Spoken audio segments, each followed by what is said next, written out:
I've talked to you before, and you've teased me about being one of those deliberate creator fiends, one of those goal setters that has everything worked out for years and years. And I've laughed about that, and I've enjoyed that part of me. But something is changing. Things are softening. And what I find that I'm wanting now is, instead of reaching for all that creating of things outside of me, which is great fun. Like what? Like, abundance and houses and children and families and adventures like this cruise.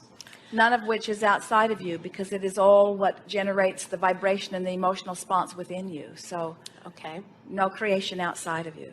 But we get what you're getting at. Okay. But well, now I'm reaching for a feeling. The feeling of all feelings is the feeling of self-love. And it's what I want more than anything in the world.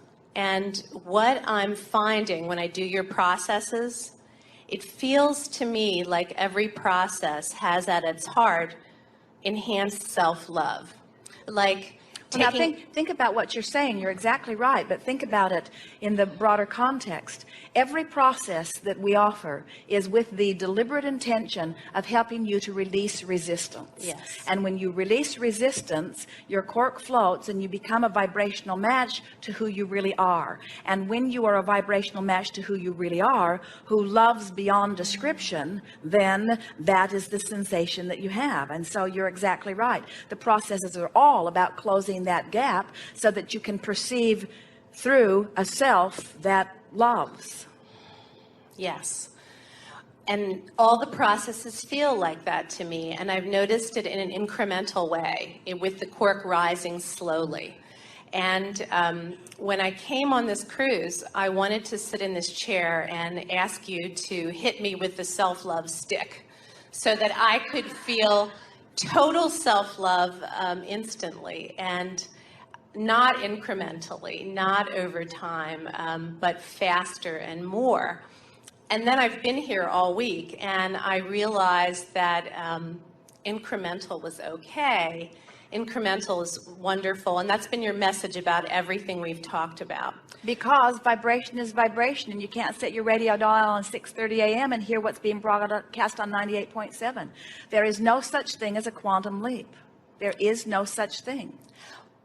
Before you go further, we want to say to you very simply that the only hindrance to self-love, we're just going to lay it out here where you can see it.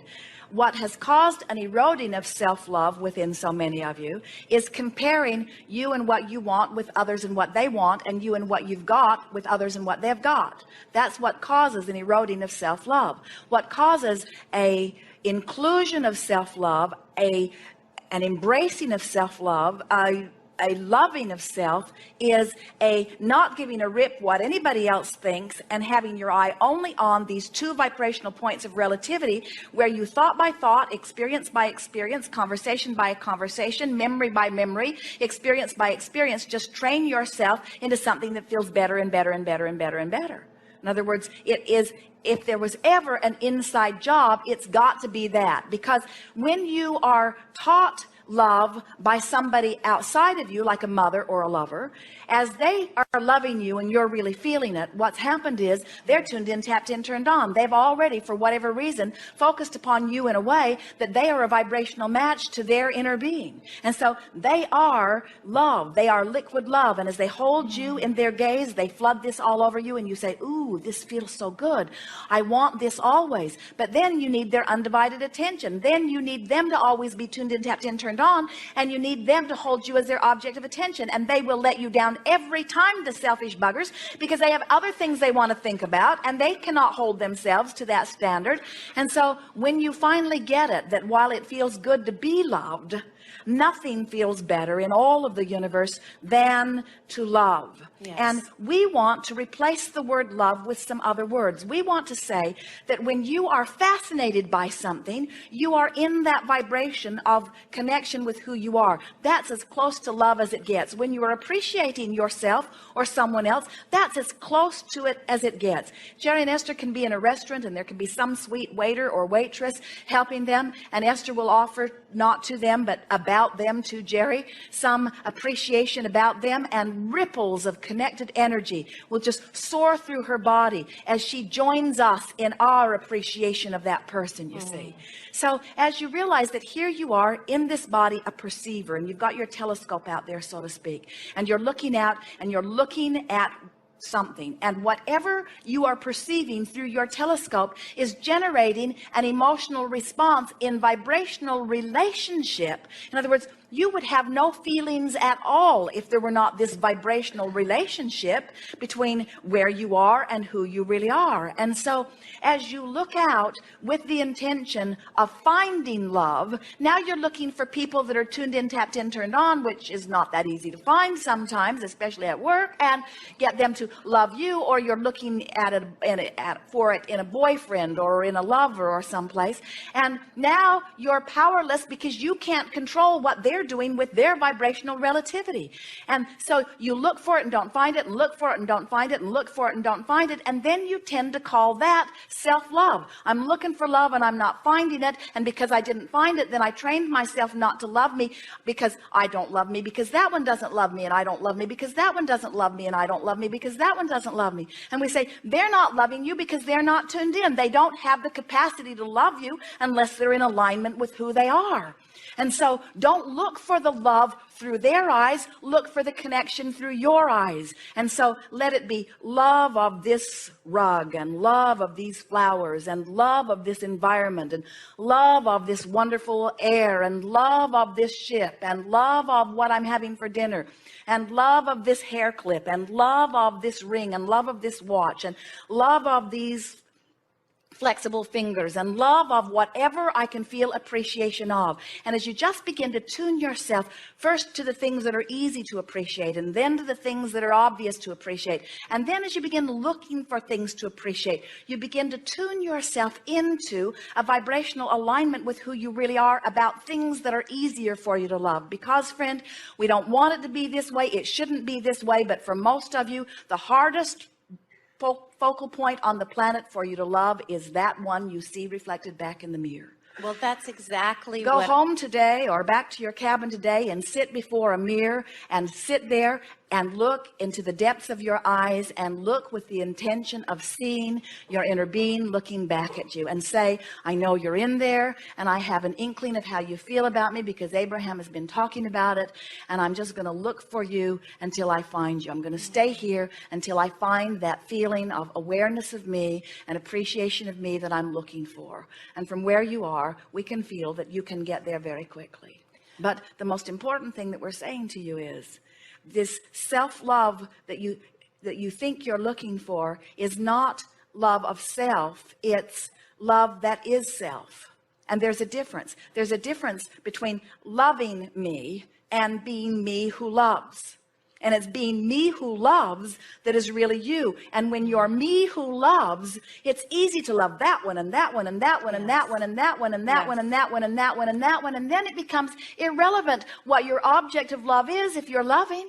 What difference does it make? What is the reason, the focal point for the love that you're feeling? What possible difference does it make? That would be like eating a really wonderful meal, and while you're eating it, being unhappy that you can't be eating that one and that one and that one and that one and that one. Doesn't matter which meal you're eating as long as the meal you're eating feels wonderful, and doesn't matter what the focal point of your love is as long as the love that you're feeling is the love that really is you, you see. That was good. That was really, really good.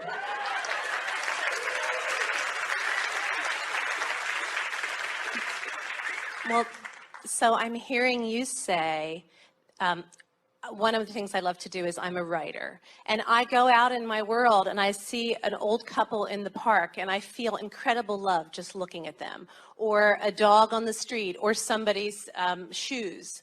So I can flow love that way. Are you saying that when I'm flowing love like that randomly to anything and everything, that is who I am? Yes, that is who you are. Oh, that so is good. who you are.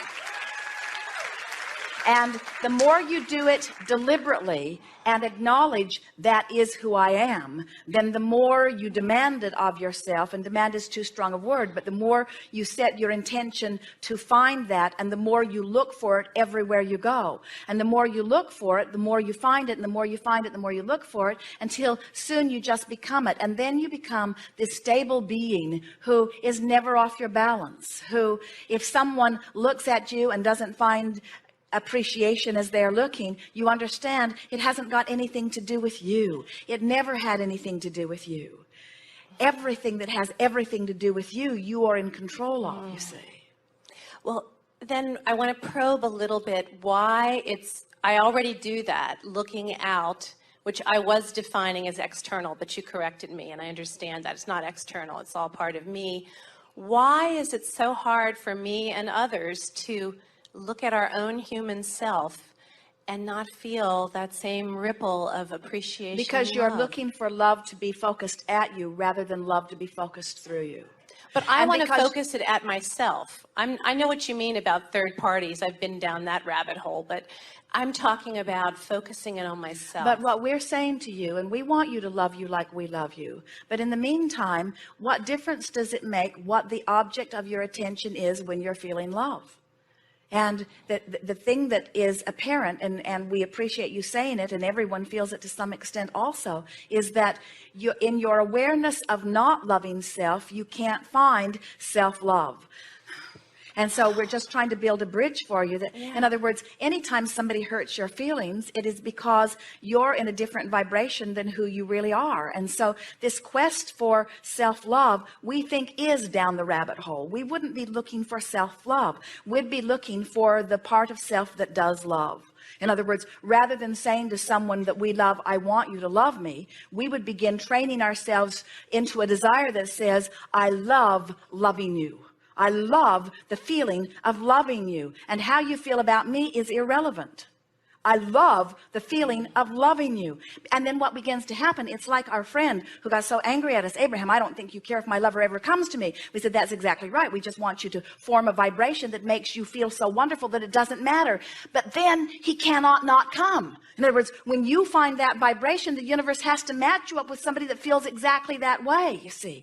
But we don't want you to let what's happening in terms of manifestation be the criteria for how you feel. And that really is what we were wanting to bring this gathering round to discuss, because so many people say, okay, Abraham, I'll play your silly games, I'll do your processes, I'll do whatever I can do to bring myself to the place of offering the vibration that will get me to the manifestation that I want. And we say, have you heard nothing from us? It isn't getting you to the manifestation that we are teaching you all of this. It is getting you to the place of feeling so good that the manifestation doesn't matter. And then you worry and say, oh, so I'm not maybe going to get the manifestation. We say, that's not what we're saying at all. We're saying the desire for the manifestation is what gives you the reason to want to connect to the energy that is really you, that is the true living of life. And that self-love is evident then, you see. But, and that's why we just don't hit you over the head with an I love me stick, because that really is not what you're looking for. No, I want to You're do it looking for myself. reasons to love. You're looking for reasons to love. And in this environment, there is so much abundance of that. We're appreciating your willingness to discuss this very personal thing, and we think that you have pinpointed something that is stuck in the craw of almost everyone. In other words, most seminars hammer away at the feeling of worthiness, because unworthiness is at the heart of everything that goes wrong for everyone. But these are just buzzwords that have only the potential of stirring you up and making you uncomfortable, and we're wanting you to make peace with where you are.